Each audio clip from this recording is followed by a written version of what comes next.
আর দেখছো বলো ওদিকে অমন করে? যা সর্বনাশ হওয়ার তা তো হয়েই গেছে। তুমি কি বলছো সাবিত্রী? চোখের সামনে আমাদের এত কষ্ট করে করা সব ধান ডুবে গেল, একটা ধানও বাঁচলো না, সব পচে একেবারে শেষ হয়ে গেল। এবারে আমরা খাবো কি, কিছু ভেবে দেখেছো? বাবা, তাহলে কি আমরা না খেতে পেয়ে মরে যাব? না না মা, ছি, অমন কথা কেউ মুখে আনে? অমন কথা বলতে নেই। গুড়িয়া কি খুব খারাপ কথা বলেছে বলে তোমার মনে হয়? আহা, তুমি এরকম ভাবে ভেঙে পড়লে কি করে হয় বলো তো? আমাদের তো অন্তত একটু শক্ত হয়ে থাকতে হবে, সাহস নেই। চিন্তা করো না, সব ঠিক হয়ে যাবে। কিছু একটা ব্যবস্থা করতে হবে। বাবা বাবা, ওই দেখো জলের নিচে কত মাছ। কি বললি? মাছ? হ্যাঁ বাবা, ওই তো দেখো। ঠিক বলেছিস মা তুই, ওগুলো তো সত্যি খুব বড় বড় পাঙাশ মাছ। আমরা ওগুলো দিয়ে অনেক কিছু করতে পারি। দেখেছো দেখেছো সাবিত্রী, আমাদের মেয়ে আমাদের রাস্তা দেখিয়ে দিয়েছে। এখন ওই মাছগুলো আমাদের বেঁচে থাকবার সম্বল হতে পারে। আমি তো তোমাকে বলছিলাম না, ঠান্ডা মাথায় ভাবনা চিন্তা করলে কিছু না কিছু উপায় ঠিক বেরোবে। চল মা, চল চল, তাড়াতাড়ি বাড়ি চল। আমাদের এক্ষুনি ওই মাছগুলো ধরবার ব্যবস্থা করতে হবে, আর দেরি করা যাবে না।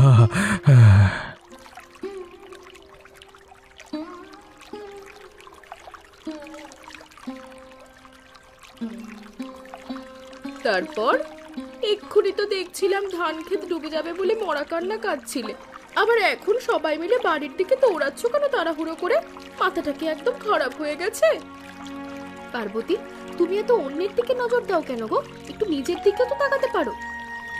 না, ভাবছিলাম তোমাদের সব ধান ডুবে গেছে, এখন খাবে কি? ভিক্ষা করবে নাকি? দেখাই যাক না কি হয়। তুমি আমাদের চিন্তা ছেড়ে বরং নিজেদের চিন্তা করো। ওপরওয়ালার উপর ভরসা আছে, তিনি ঠিক কিছু না কিছু একটা বিষয়ে জুটিয়ে দেবেন। দেখবো দেখবো কত খেতে পাও। ছোট মেয়েটা যদি ভিক্ষা করাও, সেটা দেখার জন্য আমি অপেক্ষা করে আছি।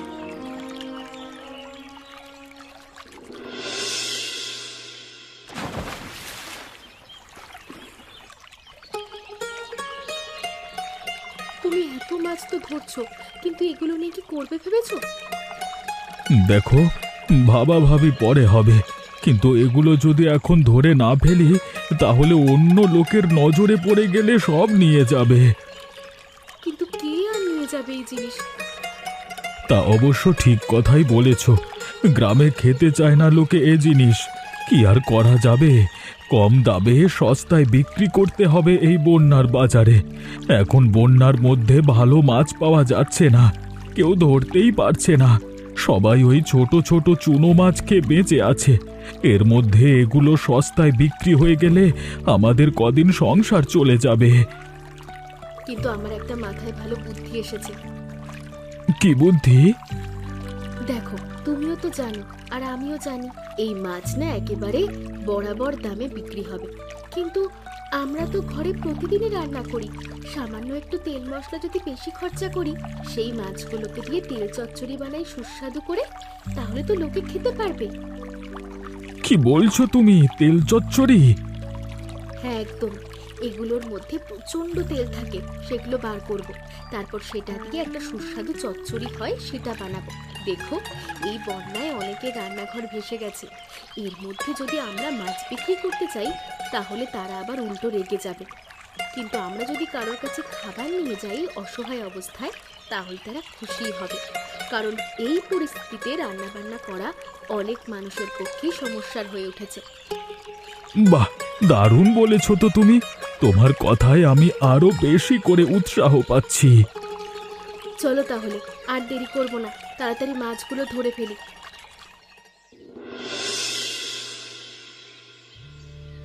আরে আগে তো বাজারে শুধুমাত্র আমার হোটেলই ছিল, গ্রামের সবাই আমাকে সেই জন্য হরি হোটেলওয়ালা বলে চেনে। এখন দেখছি তোমরা আমার সেই নাম কেড়ে নেবে। হ্যাঁ ভাই, এখন তো আমাদের রামু ভাইও দোকান দিয়েছে দেখছি নতুন করে। না দাদা, আমি কারো নাম কেড়ে নিতে আসিনি, শুধুমাত্র আমার চাষের জমি জলে ডুবে সর্বনাশ হয়ে গেছে, তাই আমি নতুন কিছু বানিয়ে তোমাদেরকে খাওয়াতে এসেছি।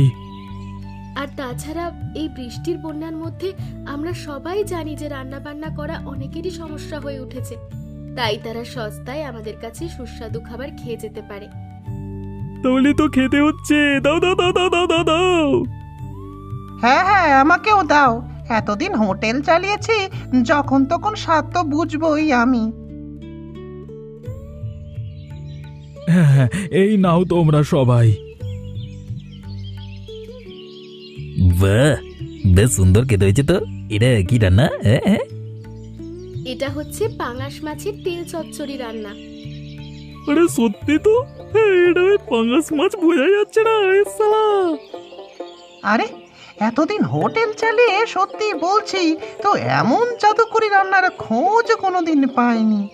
দেখছো সবাই, আমরা গ্রামে এই মাছটাকে খেতে পর্যন্ত চাইতাম না, আর এরা কত সুন্দর করে আমাদের সামনে রান্না করে নিয়ে এসেছে। না ভাই, তোমাদের উপরে আমার কোনো রাগ নেই, তোমরা যথেষ্ট ভালো কাজ করছো। তাহলে তোমরা রোজ আসবে তো? হ্যাঁ, আমরাও নেব, মজা লাগছে বেশ খেয়ে। কালকে থেকেও আমরা রোজ আসবো খেতে, সবাই মিলে একসাথে আনন্দ করে। হ্যাঁ, আমি ভাবছি আমার হোটেলটা একটু খুলতে পারলে একবার ওখানে এই রান্নাটা রাখবো, আর তোমাদেরকেই সেটা পরিচালনা করতে হবে। বেশ বেশ, এটা তো খুব আনন্দের কথা। ধন্যবাদ হরিদা। দেখেছিস শালা, এই জন্য সেদিন দৌড়দৌড়ি করছিল আর আমাকে বড় বড় ডায়লগ মারলো মুখের ওপর। ওই চাষা আর ওর বউ এখন বাজারে নেমেছে নাম কামাতে। ওদের মুখে ঝামা ঘষে যতক্ষণ না শেষ করতে পারছি ততক্ষণ আমার শান্তি নেই। যে করেই হোক, ওদের শেষ করতে না পারলে আমাদের কিচ্ছু হবে না। ওদেরকে পথের ভিখারি বানিয়ে তবেই আমি ছাড়বো।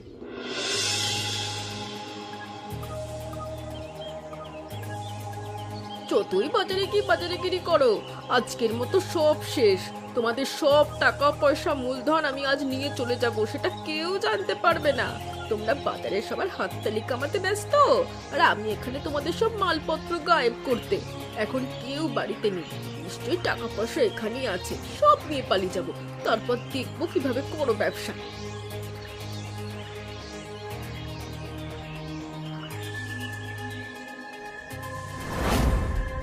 খোঁজো খোঁজো, কিন্তু কিচ্ছু পাবে না। যত খুঁজবে তত তোমার বেকার পরিশ্রম হবে। আমি সব লুকিয়ে রেখেছি। আমি জানতাম তো তোমার মতো শয়তান লোক যা খুশি করতে পারে। সব টাকা পয়সা জিনিসপত্রগুলো গেল কোথায়? আবার মনে হচ্ছে অন্য একদিন আসতে হবে। যাই, বাচ্চা মেয়েটা হয়তো চলে আসতে পারে। পালাই বাবা।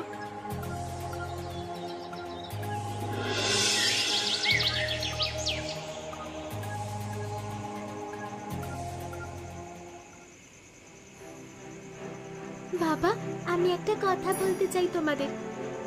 কি হয়েছে রে মা? তুই এরকম গম্ভীর হয়ে আবার কি বলবি? আজ এই বিকেলের দিকে তোমরা যখন দোকানে ছিলে তখন বাড়িতে একটা কাণ্ড হয়েছে। কি কাণ্ড রে? তোকে কেউ কিছু বলেছে? না বাবা, আমাকে কেউ কিচ্ছু বলেনি, কিন্তু তোমাদের বাড়ির ক্ষতি করতে এসেছিল। কি পাগলের মতো বলছিস তুই? কে ক্ষতি করতে এসেছিল? আর আমাদের ক্ষতি করার মতো কি বা আছে? তার মধ্যেই সেদিন ওই খারাপ খারাপ কথা বলছিল ওই যে পার্বতী পিসি, ও এসেছিল। তারপর এসে কি করছিল? তুই দেখেছিস? হ্যাঁ, আমি লুকিয়ে সব দেখেছি। লুকিয়ে আমাদের বাড়িতে ঢুকে টাকা পয়সা জিনিসপত্র খুঁজছিল। তার মানে চুরি করতে এসেছিলিস আমাদের উপরে হিংসে করে? এর কোনো একটা বিহিত করতেই হবে। তুমি শান্ত হও। দেখো, আমরা নতুন নতুন ব্যবসা শুরু করেছি। এখন কারোর সঙ্গে শত্রুতা করলে হবে না আমাদের। এখন শান্ত থাকতে হবে।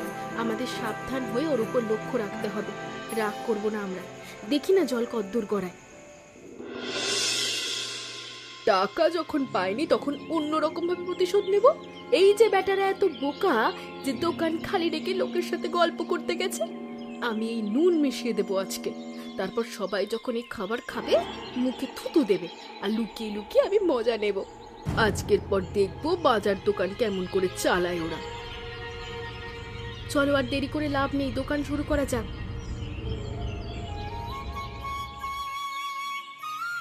দাদারা দিদিরা এসো, আজকেও আমরা দোকান দিয়েছি, তাড়াতাড়ি এসব খেয়ে যাও আমাদের পাঙাশ মাছের তেল চচ্চড়ি। দাও ভাই দাও, তোমার হাতের রান্না খাওয়া ছাড়া তো আজকাল আমাদের দিন কাটে না।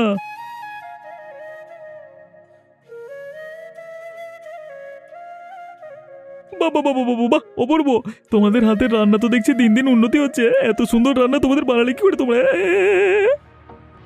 আজকেও তোমাদের রান্না ভালো লেগেছে? এটা কি হচ্ছেটা কি? আজকে নুন মিশিয়ে দিলাম, তারপরও লোকজন বাহবা দিচ্ছে। নিশ্চয়ই মিথ্যে কথা বলছে। যে করেই হোক ওদের মুখোশ আমাকে খুলে দিতে হবে। ওদের মাথায় যদি ওই পাঙাশ মাছের তেল না ঢালতে পারি, তবে আমার নামও পার্বতী নয়। একি তুমি এরকম ভাবে ছুটতে ছুটতে আসছো কেন? বলি, এটা কি তোমাদের ছেলে খেলা হচ্ছে নাকি? মিথ্যে কথা বলার জায়গা পাওনি? কেন, কি হয়েছে পার্বতী? কিসের মিথ্যে কথা? আমি খুব ভালো করে জানি ওই খাবারে আজ প্রচন্ড নুন হয়েছে। ওরা তোমাদের উন্নতির জন্য সবাই মিলে মিথ্যে কথা বলছে, আর এই মিথ্যে আমি কিছুতেই মানবো না। আমাদের খাবারের মনে হয়েছে, তুমি কি করে জানলে? তুমি তো খাওনি। তোমাদের উপর হিংসা করে তো আমি বেশি করে ওখানে নুন মিশিয়েছি, তোমরা যখন ছিলে না। এই যা বলে ফেললাম। কি বললে তুমি? কি বললে? হ্যাঁ, দেখো ভাই, তোমরা নিজের চোখেই দেখো, এতদিন আমাদের ওপরে প্রচন্ড হিংসা করেছে, আর আজকেও আমাদের খাবারে নুন মিশিয়ে দিয়েছে। এখন নিজের মুখ ফসকে বেরিয়ে গেছে, তাই আফসোস করছে। আমাদের ক্ষতি করার জন্য আমাদের ঘরে চুরি করতে গিয়েছিলে, সেখানে কিছু না পেয়ে এখন আমাদের দোকান বন্ধ করে দেওয়ার পরিকল্পনা করছিলে। এখন তোমরা যা ভালো বুঝো তাই করো। আমরা সবাই তোমার অনেক হিংসা সহ্য করেছি, আর নয়। এই মানুষগুলো চাষের জমি ডুবে যাওয়ার পর এত কষ্ট করে একটা কিছু করে সৎপথে বেঁচে থাকবার চেষ্টা করছে, আর তুমি তাতেও ওদের ক্ষতি করছো। তোমার মতো মানুষকে আমরা এই গ্রামে রাখবো না।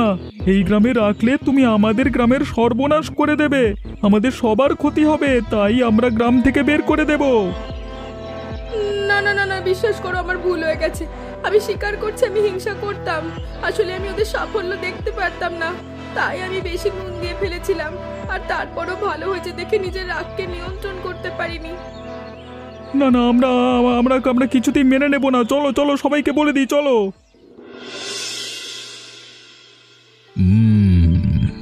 তোমাদের কাছে যা শুনলাম সেটা তো সত্যি চিন্তার বিষয়।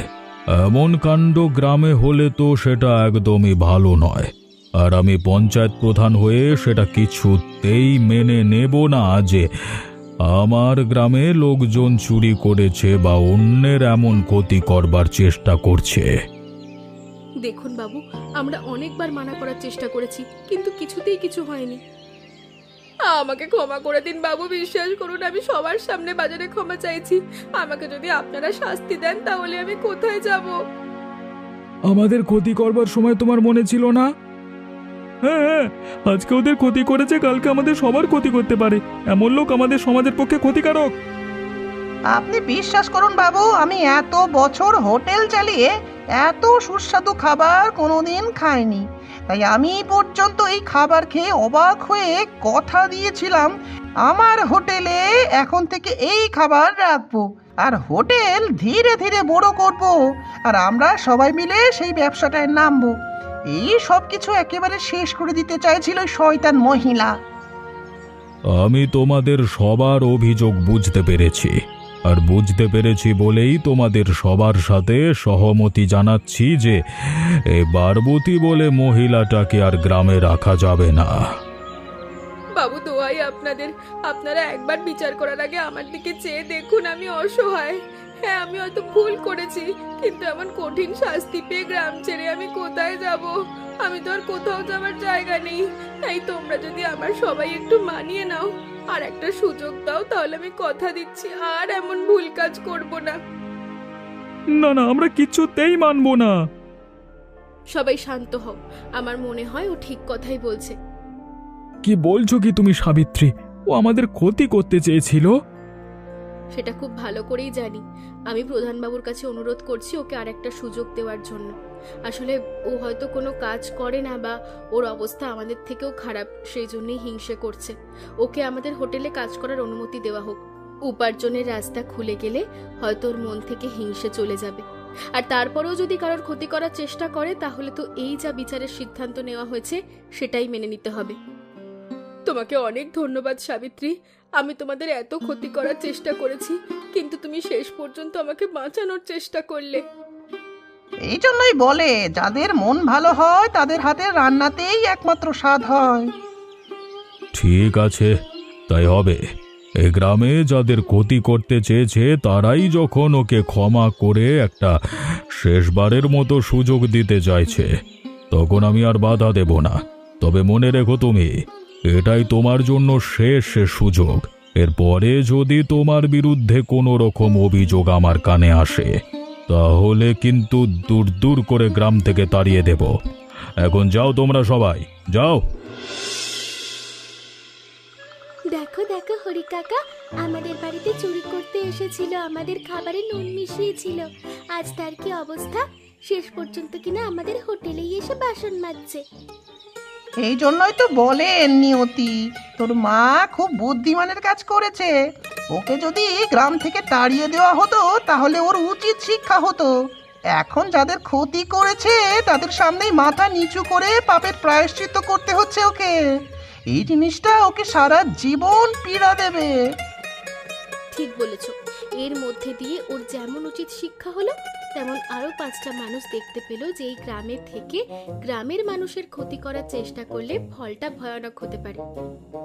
কি রে কাজের মাসি পার্বতী, বাসনগুলো ভালো করে মাজবি, আমরা পায়েস দিয়ে খাবো হোটেলে, তাতে যেন আবার নোংরা রেখে দিবি না। আমরা খেয়ে যাওয়ার পরে আরো নতুন নতুন থালা বাসন আসবে, সেগুলিকেও চকচকে করে মেজে ফেলবি, না হলে কিন্তু জমিদার বাবুকে বলে গ্রাম থেকে লাথি মেরে তাড়াবো। এখন কিন্তু আগের থেকে অনেক ভালো হয়ে গেছে, কোনো বিষয় নাক গলায় না, নিজের কাজে থাকে। মা, তুমি তো এটাই চেয়েছিলে, আর শুধুমাত্র তুমি চেয়েছিলে বলেই একটা সুযোগ পেয়েছে। আর আমাদের স্বপ্নটাও তো সফল হয়েছে। চেয়েছিলাম আমার হোটেলে তোমাদেরকে নিয়ে নতুন করে চালাতে, সেটা যে করতে পেরেছি এবং আমাদের সবার হোটেল হয়ে উঠে এর নাম 5টা গ্রামের সীমানা পার করে যে শহর পর্যন্ত গিয়ে পৌঁছেছে শুধুমাত্র এই পাঙাশ মাছের তেল রান্নার জন্য, সেটা কি কম কথা নাকি? সব হয়েছে তোমার আশীর্বাদে। এই গন্ধরা নাকে আসলেই পেটের ভেতরে ছুঁচো ডন মারতে শুরু করে, আর অপেক্ষা করা যাবে না। আর যে রান্না 4 গুণ নুন মিশিয়েও খারাপ করতে পারিনি, সেই অদ্ভুত সুন্দর রান্না কি না খেয়ে পারা যায়? একটা কথা বলবো তোমাদের, আসলে সত্যিই আমি তোমাদের কাছে কৃতজ্ঞ। আর এই কাজটা করে জীবনে প্রথমবার মনে হচ্ছে যে কোনো কাজের প্রতি আমার সম্মান জানাতে শিখেছি। জীবনে প্রথমবার মনে হচ্ছে কোনো কাজ ছোট নয়, এবং এই কাজের মাধ্যমে নিজের পাপের প্রায়শ্চিত্ত করেছি। আমি তোমাদের অনেক ক্ষতি করেছি, আর উল্টে তোমরা আমাকে কাজ দিয়েছো। আমি তোমাদের কাছে চিরকৃতজ্ঞ। চিন্তা করো না পার্বতী, এখন থেকে আমরা সবাই একটা পরিবারের মতো মিলেমিশে থাকবো। আমি ভাবছিলাম একটা অন্য কথা। কি কথা হরিদা? কি ভাবছো, এই পরিবারকে আরো বড় করতে হবে? এই পরিবারকে আরো বড় করতে হলে গ্রামের সব থেকে খারাপ মানুষটা গ্রামে এখন ভালো হচ্ছে সেটাকে আরো বেশি লোকের কাছে পৌঁছে দিতে হবে অনুপ্রেরণার মতো। আর তার জন্য সবাইকে একটা ভোজ দেওয়া যায়। কি মজা কি মজা, সবাই মিলে একসাথে খাওয়া দাওয়া করলে খুব আনন্দ হবে কাকা। তাহলে সেরকম ভাবে আয়োজন করা যাক। হ্যাঁ, তোমাদের কিন্তু তাহলে সবাইকে সাহায্য করতে হবে। আরে কে কোথায় আছিস রে? চারিদিকে জিনিসপত্রের যা অবস্থা করে রেখেছে, সেদিকে বাবু এসে গেছেন, বাবুকে বসতে দে। সত্যি সাবিত্রী, তুমি খুব ভালো একটা কাজ করেছো। মানুষকে ক্ষমা করবার মধ্যেই যে আসল মানবিকতার পরিচয়, হ্যাঁ, সেটা তুমি বুঝিয়ে দিয়েছো। ওকে ক্ষমা না করলে হয়তো কোনোদিন আমরা এই আনন্দের ভোজ এই গ্রামে করতে পারতাম না। আপনি তো কোনোদিন খাননি বাবু, আজকে আপনি খেলে বুঝতে পারবেন যে পার্বতীর মন আসলেই সুন্দর, সেই জন্যই ওর রান্নার স্বাদ অপূর্ব হয়। বাবু, আপনি তো জানেন আমি কত কষ্ট করে একটা সময় হোটেল চালিয়েছি, আর আজ বিশ্বাস করতেও কষ্ট হচ্ছে যে এই হোটেল আমাদের গ্রামের একটা এত বড় ঐতিহ্য হয়ে উঠেছে।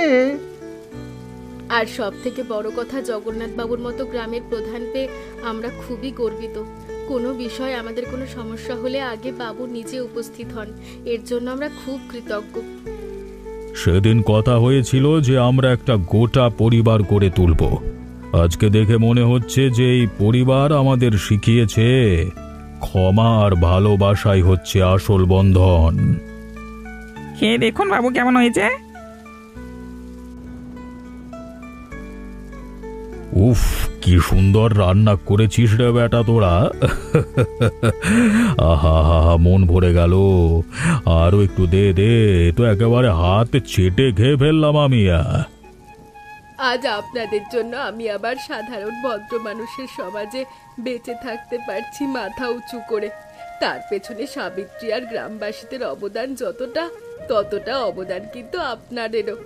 আশীর্বাদ করবেন যেন আমি বাকি জীবন এরকম ভালোভাবেই কাটাতে পারি। এই শিক্ষা গ্রামের সবার মধ্যে ছড়িয়ে দিতে হবে, তবেই আমাদের গ্রাম আদর্শ গ্রাম হয়ে উঠবে। তুমি যেদিন আমাদের বাড়িতে চুরি করতে এসেছিলে সেদিন আমি লুকিয়ে লুকিয়ে সব দেখেছিলাম, কিন্তু তোমাকে সেদিন ধরিনি, কারণ মা আমাকে শিখিয়েছে কাউকে অপমান আর অপদস্থ করতে নেই। আর তোমাদের আশেপাশে যদি এমন মানুষ তোমরা দেখো, তাহলে তাকে অন্তত শেষ একটা সুযোগ দিও, হয়তো সে বদলে যাবে এই পার্বতীর মতো। আচ্ছা, তোমরা বলতে পারবে আমরা কেন এই হোটেলটা শুরু করেছিলাম? উত্তরটা কিন্তু তোমরা কমেন্ট করে জানিও। আর আমাদের চ্যানেলটা সাবস্ক্রাইব করো এবং বন্ধুদের সাথে শেয়ার করতেও ভুলো না।